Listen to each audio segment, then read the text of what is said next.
Notre métier de producteur, agriculteur de produits alimentaires qui nourrissent les hommes et les animaux a fait que je me devais de ne pas être taxé et soupçonné d'intoxiquer les gens, les animaux et la planète.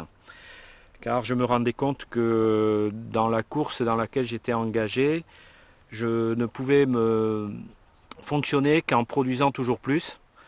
Et que dans ces limites-là, on était obligé de rendre notre métier un petit peu artificiel par l'utilisation de produits chimiques, l'utilisation de quantités d'eau aussi importantes pour produire encore davantage. Et ceci m'a particulièrement perturbé. Donc j'ai donné une autre orientation à mon exploitation et à mon métier, en convertissant l'ensemble de l'exploitation à la culture biologique.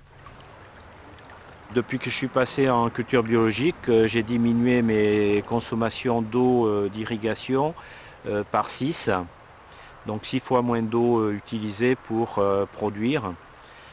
Et pour produire des cultures différentes, certes, mais en fait, je considère mon investissement en irrigation non pas comme un moyen pour produire, mais comme une garantie, une assurance en cas de défaillance de conditions climatiques.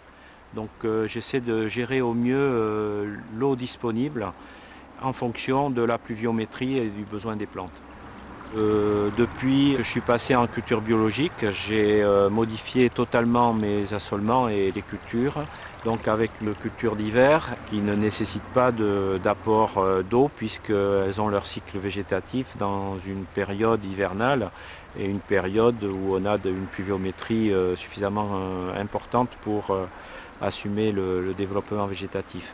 Il y a des années entières pour lesquelles Guy d'Arriver ne puise pas dans cette réserve qui est là uniquement pour un coup dur. Mais c'est uniquement en appoint et on remarque qu'il ne s'agit pas d'une réserve sur un talweg, sur un ruisseau qui perturbe le ruisseau, mais bien d'une excavation qui est faite à mi-pente et qui bénéficie des eaux de ruissellement de l'hiver qui sont désormais disponibles éventuellement pour l'été. Maïs, popcorn, soja, févrole, triticale, orge, mélange févrole-avoine, colza, fibre de soja, tourteau de soja, tourteau de colza, tourteau de tournesol, tourteau de lin, son d'avoine. Avant ma conversion à l'agriculture biologique, je ne cultivais qu'une seule espèce, qui était le maïs.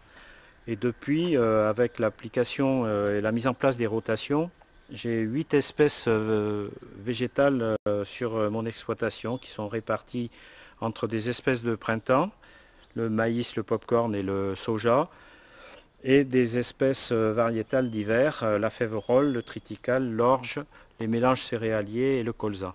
Bon, la conversion de l'exploitation à l'agriculture biologique a donc nécessité un certain nombre d'adaptations agronomiques et de pratiques culturales, mais elle a eu aussi des incidences au niveau économique, notamment sur les aides compensatoires de la PAC, puisque de la monoculture de maïs irrigué, où nous avions une compensation de plus de 500 € à l'hectare, je suis passé à 320 € par l'adoption de cultures telles que le soja et les céréales.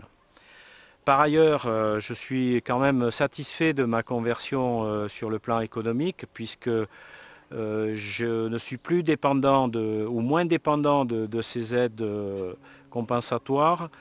Et je suis satisfait également parce que c'est mon travail qui est valorisé au travers de mes productions.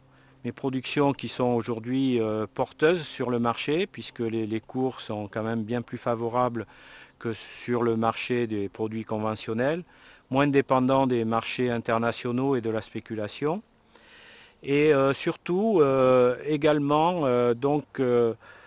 des coûts de fonctionnement également diminués, notamment au niveau des intrants, donc plus d'engrais chimiques, plus de produits phytosanitaires, beaucoup moins de consommation d'électricité pour irriguer.